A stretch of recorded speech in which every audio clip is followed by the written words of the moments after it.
face, see the fear and commotion.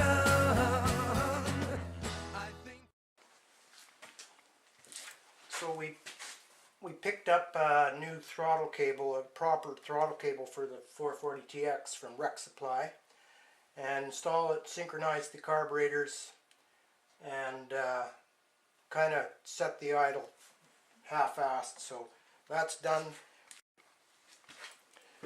We also installed the brackets for the exhaust pipe. There's one under here on the steering, although we got a little collision problem up front here, and put the exhaust pipe on. So we've run out of time on this project. We're going to put him outside under a tarp and bring some of the, we have some customer repair work jobs to get at, so we'll do that. So we got the TX back in the shop. We worked on a 95 Formula STX for a guy, and then we tore a Dragon, 900 Dragon apart, which is a lot of fun. But anyway, next step here, we've got a number of broken cleats on this sled, and the Saskatchewan Vintage Drag Race rules say no broken cleats. Cleated tracks are getting out of favor because they're old and a bit dangerous, but they allow us to use them as long as there's no broken cleats and the belts are good and that. So me personally, I'd run this track the way it is. The cleats, actually some of them were notched in the middle, so they would break in the middle. They used to do that in the day. Some sleds came with notched cleats, so we're going to grind these off, rivet some new ones on if I have some, and while we're at it, we'll upgrade some of the worn out old star studs to some more of a pick style. I've got a bunch of picks. We also threw some paint on the shock absorber and the recoil starter, and we painted the electrical box covers for the old barn. They were looking pretty shitty too, so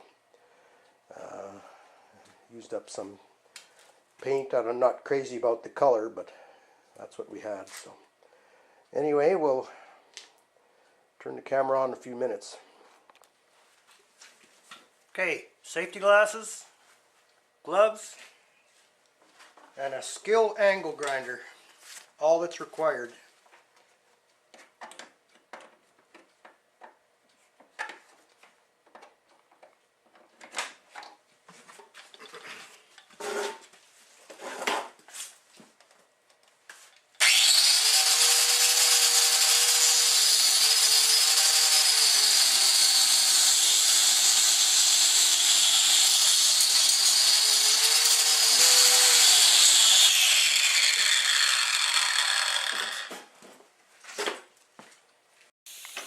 I also forgot to mention an air chisel works pretty good if the cleat has been changed and it has pop rivets in it. I find this rattles through them pretty quick. I had more difficulty when it was a factory rivet, which I usually reverted to the angle grinder. So we'll rattle away.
The rivets are ground off or chiseled off.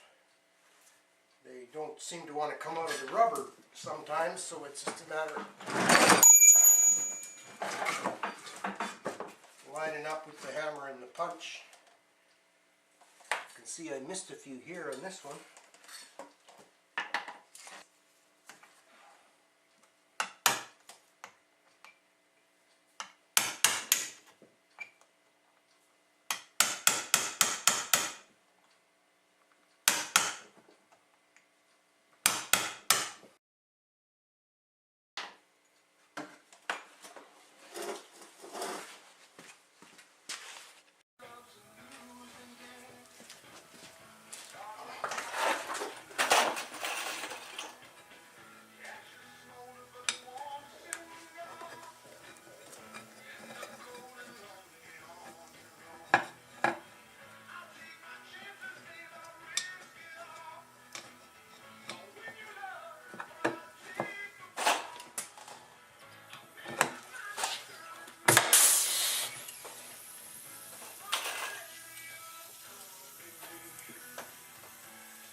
One done, about 50 more to go.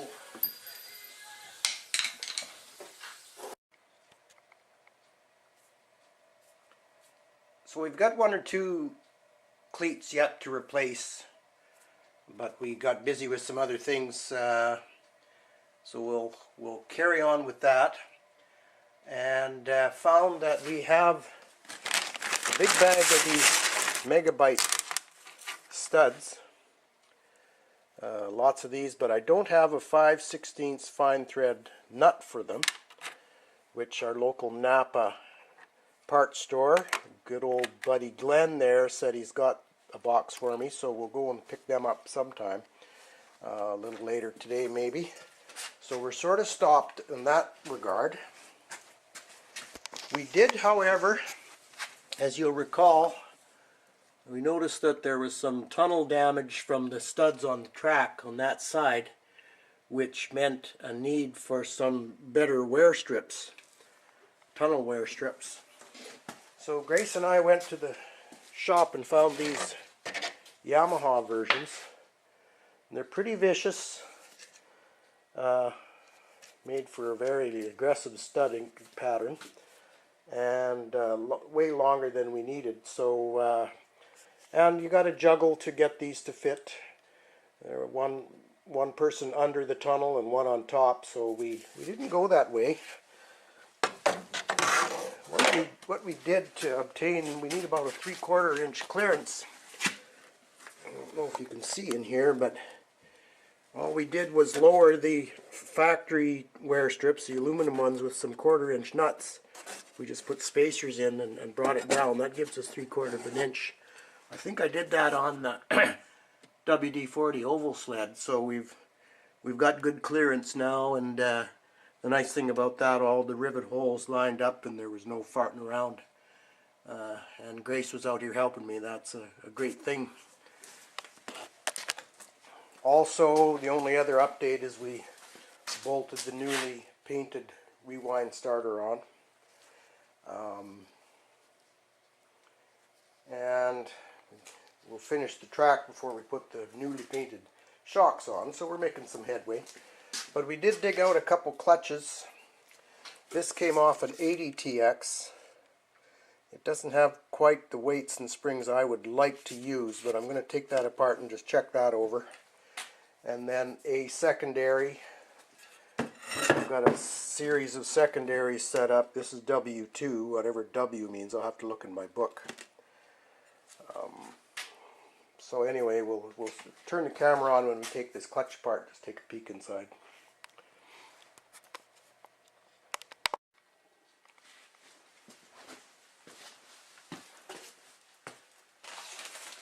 We went to Bolt Supply House in Prince Albert and bought a bag of 5/16 fine nylock nuts for around $6 Canadian.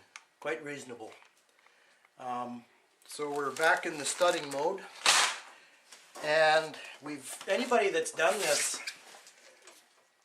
the holes in the factory Polaris cleat are 3/16, and if you want to put a 1/4 inch stud or a 5/16 stud, you have to drill that out. Cleats are quite hard, and I've burned out many a 1/4 inch drill bit, and Big Jim, Rudy, and Tim and John at Rudy's Racing started using a step drill and turning it very slow, and it seems to stand up pretty good. What I do, I just dip the drill in a little bit of oil every time, and now my drill's almost dead again, but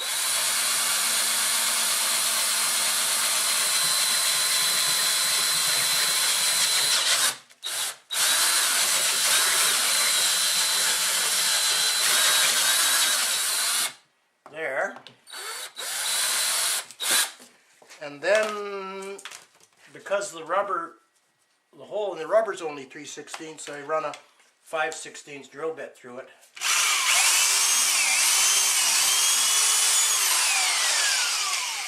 Just to burn some of the old rubber out of the way.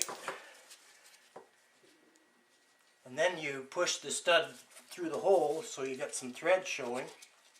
Start your nut, and sometimes the stud will just tighten that way. Sometimes you have to hold it, which we do this time.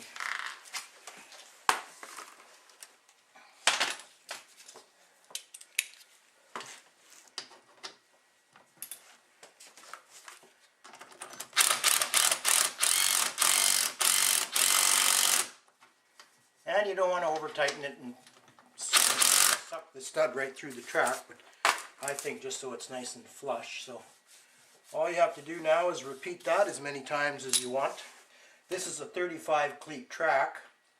In the stock classes in Saskatchewan for vintage racing, we're allowed 50 studs in the stock classes. So we'll put one on each bar, and then 15 will have two, if we can figure out a decent pattern. I see I got another broken cleat here, so we're not quite done with that job. But anyway, I won't bore you with the details. We'll keep studding this track till it's done, and then hopefully put the skid in, and we can almost take this thing for a test drive if I can get some clutching.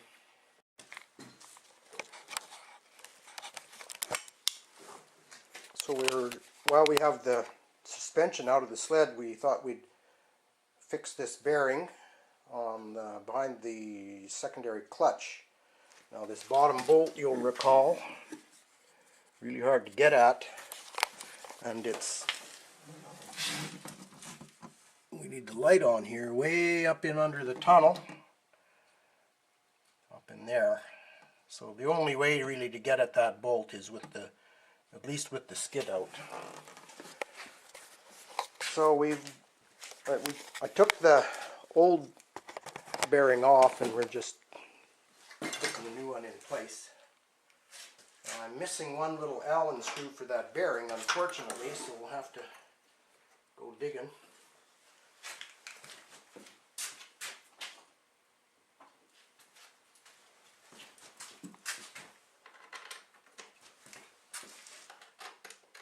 Now, if we put the bolt through the other way, I think the head, the nut itself would hit the secondary clutch. So it's kind of a poor design on Polaris' part, but I don't know what else they could do with that situation.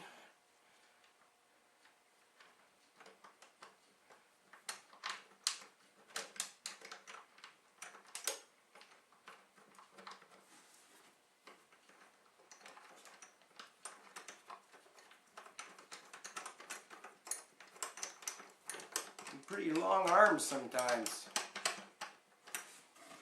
But anyway, we'll tighten that up, tighten the set screw, and we'll be golden.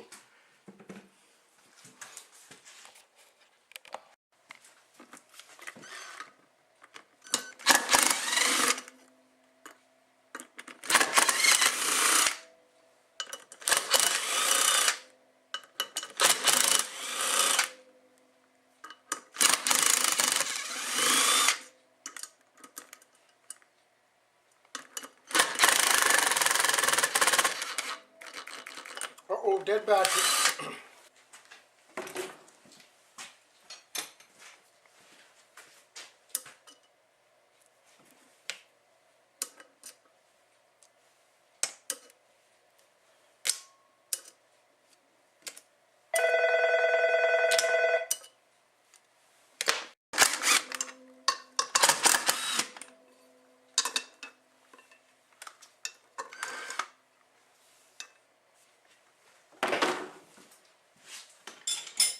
Here comes Al and his hammer again.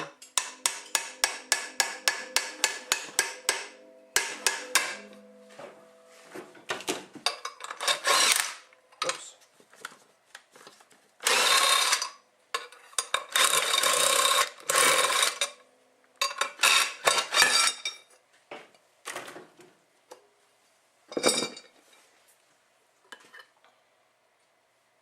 I have no idea what the hell spring we got here.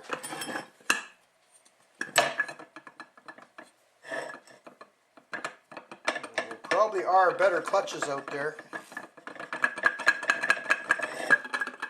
Woo!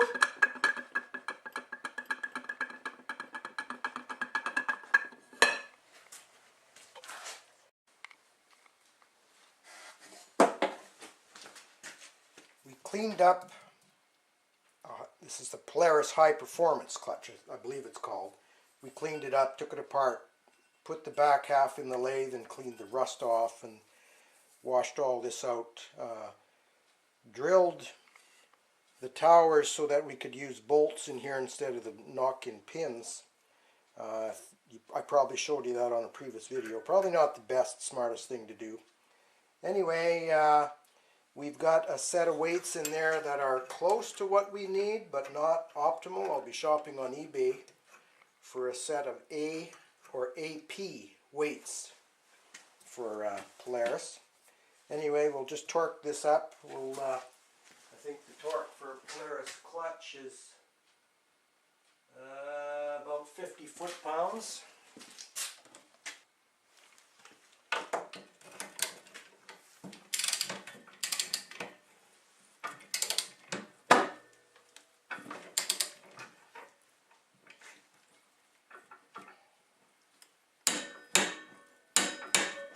That's 40.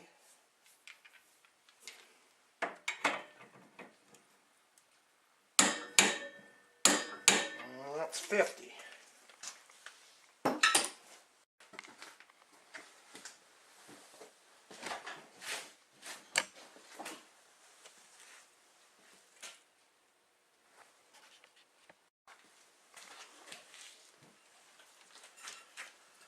So we've put some anti-seize compound on this shaft here, and I'm not sure this secondary even goes on here. And it does. Now it's a matter of getting that clutch alignment done.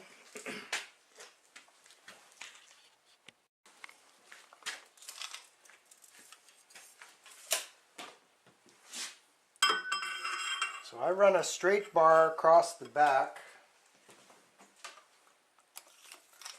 and I think the spec is 5/8 of an inch, and we're just a little shy of that in the front. I don't know if that bar is as straight as it should be anymore.